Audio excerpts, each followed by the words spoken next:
Bang, Hmm.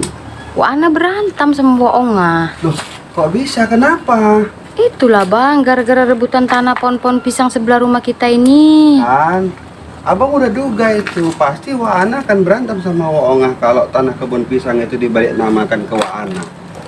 Terus kalau gitu kejadiannya bang, itu termasuk sengketa, konflik, atau perkara pertanahan ya bang? Ih, cerdas sekali pertanyaan adik. Makan apa adik tadi pagi? Baru 3 kali syuting adik, udah pintar jadi reporter adik lama-lama kayak gini. Kalau itu yang adik tanyakan, maka adik harus pahami dulu.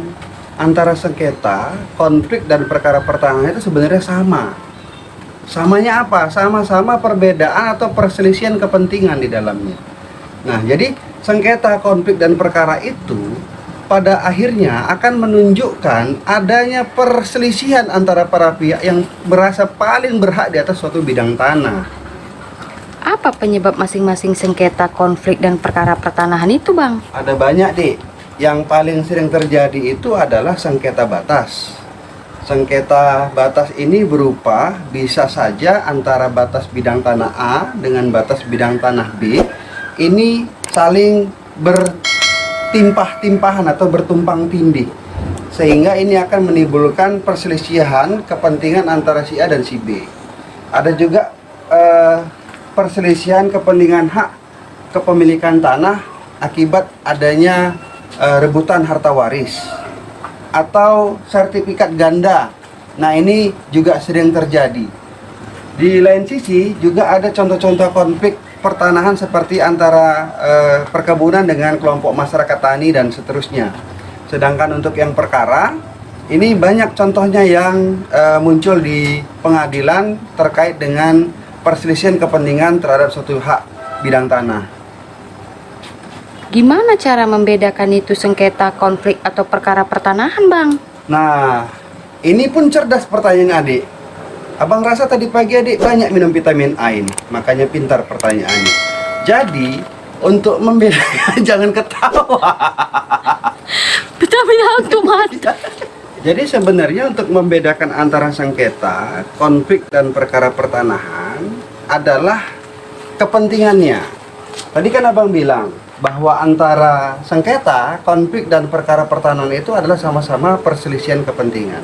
Nah, untuk sengketa sendiri, ini kepentingannya relatif hanya para pihak.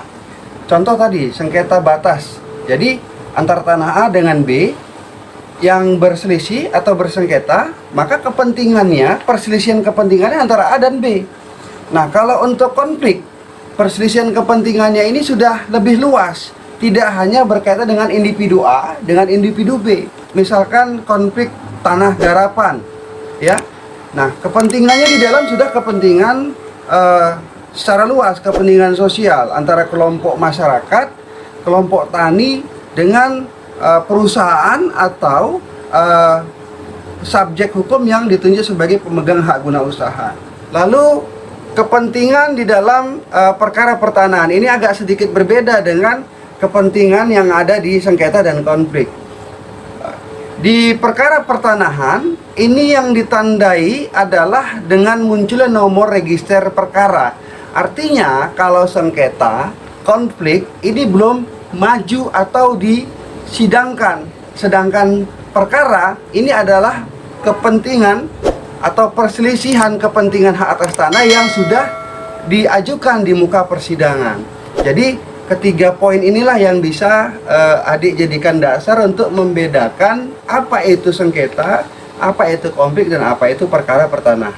Jadi gimana cara menyelesaikan perselisihan antara Waana dan Waongah itu bang? Oh, kalau itu Waana sama Waongah dan rekan-rekan yang lainnya suruh tonton video abang berikutnya. Nanti abang jelaskan di sana bagaimana menyelesaikan sengketa, konflik, dan perkara pertanahan berdasarkan peraturan perundang-undangan dan hukum pertanahan yang berlaku di Indonesia. Makanya untuk rekan-rekan yang baru mampir di channel ini, jangan sungkan untuk tekan subscribe dan aktifkan tanda loncengnya agar tidak ketinggalan video-video abang yang lainnya.